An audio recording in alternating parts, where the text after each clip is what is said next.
sa bawat paghakbang ng ating mga paa. Minsan, nagfa-flashback ang lahat. Pero, yung memories na akala natin ay puro kasiyahan, ay nauwi sa masakit na karanasan.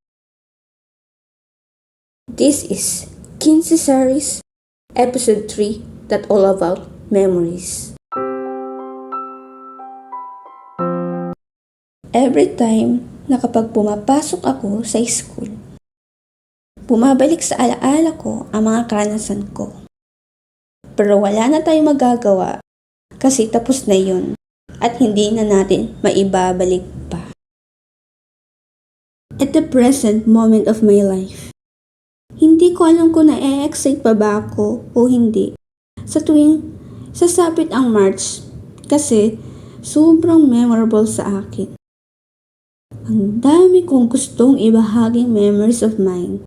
Pero mag-focus na lang tayo sa memories ko with my greatest love noong March 2022.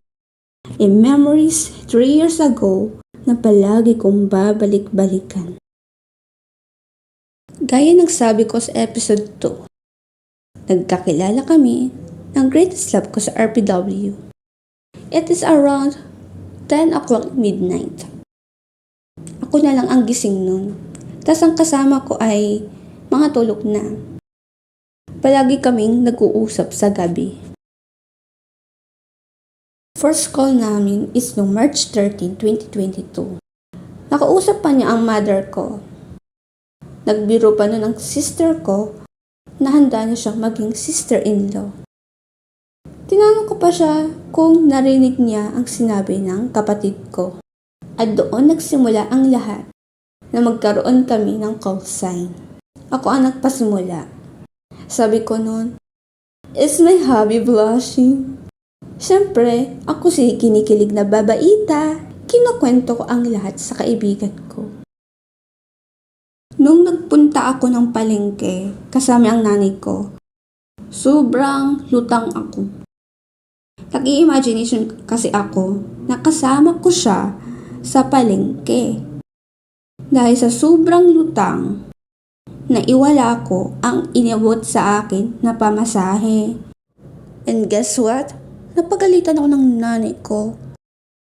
Papakita ko sa yung sing-sikon that reminds of him. I also remember that na may sinulat siyang story.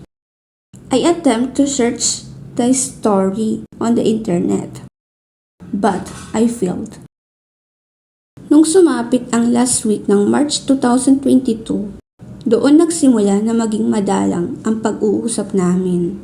He became busy dahil doble kayod siya since he need to become independent. Nag-aaral siya sa umaga, tas sa gabi ay nagwo-work siya. Sa kabila ng paghihiwalay namin, I am grateful with those memories. Ang sarap sa pakiramdam na kahit sa mixing sandali lang, kaya gunitain natin ang bawat memories na meron tayo. Magtapos man ang lahat, pero huwag nating kalimutan na may pinagsamahan kayo. Treasure the memories. Learn from the past. Apply the lesson to the present.